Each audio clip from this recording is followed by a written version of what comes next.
Chapter 23.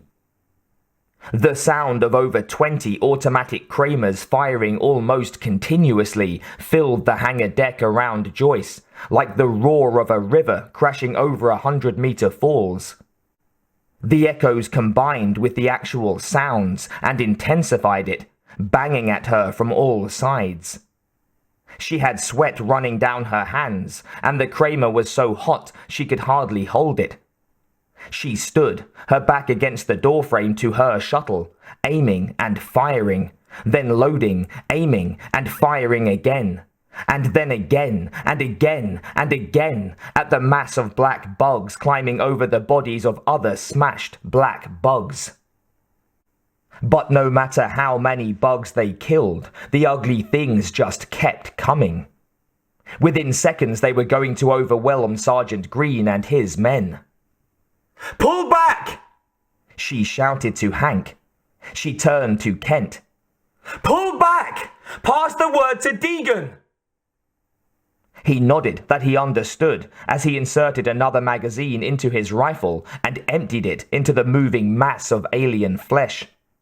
Then suddenly, as if on a string pulled by one evil puppeteer, every live alien within sight seemed to twist as if in pain. Then they all froze. "What the hell?" Green shouted. For a few more seconds, the Kramers cut down the frozen bugs where they stood. Then the firing slowed and stopped. "Looks like a sound cannon got them, Sarge!" One of the Marines near Green shouted. Joyce couldn't tell which one it was, and she had no idea what a sound cannon was. But if it could stop these bugs, it was a good thing. "But we don't have a damn sound cannon!" "Well, someone does!" Green shouted. "And they may or may not know how to use it. Everyone in the shuttle, fast!" Joyce was amazed at how fast some of those tired people could move. She was inside first, her Kramer beside her pilot seat, already starting everything up when Deegan dove into the co-pilot seat beside her. She glanced around at where Hank was crouched, watching the scene outside the door as the 5 Marines poured inside. Green stepped through the door, a look of panic on his face. "McPhillips, Dillon, Young! Check the ship for any bugs! Double quick!" Then he turned to Joyce. "They moving out there yet?" she asked. "Not yet," Green said.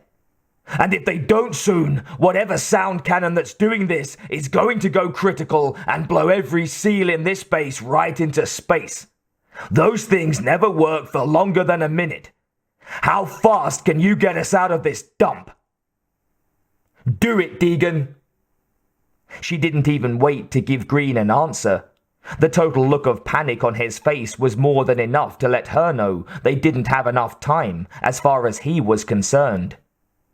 "Seal the hatch!" she shouted, but both Hank and the sergeant were already working to do just that. "Engines coming up!" Deegan shouted. "Everything green! Bay door opening! Counting it down!" "Screw the countdown!" she shouted. "Just pray I miss the damn doors on the way out." Her fingers flew over the board in front of her as the rumble under her seat increased. Part of that was the ship and the normal vibrations from liftoff. She knew that feeling better than anything. But there was something more happening. Something much more. It was as if the entire base was shaking. In one quick motion, she swung the nose of the shuttle off the ground and around towards the slowly opening bay doors. There might be enough room to get through if she hit it perfectly. What the hell choice did she have? The shaking grew more intense around her, and between the shuttle and the hangar doors, rocks started to fall from the ceiling. "Everyone, hang on!" she yelled. She hit the acceleration hard. It shoved her back into her seat and held her there like there was a hand on her chest. Behind her, she could hear a few oaths from those not braced tightly enough. Rocks pounded against the shuttle as the roof of the hangar started to cave in, but she paid no attention. Only those half-open hangar doors were what mattered now. With the huge shuttle, she took aim and hoped. She missed the doors on both sides by meters as the shuttle cleared the hangar and broke into space. With a hard yank, she sent the shuttle up in as steep an ascent as she thought the thrusters could handle. She wanted to put some distance between them and that rock. Deegan swore beside her as his fingers danced over the board in front of him, and he did his best to help where she needed him.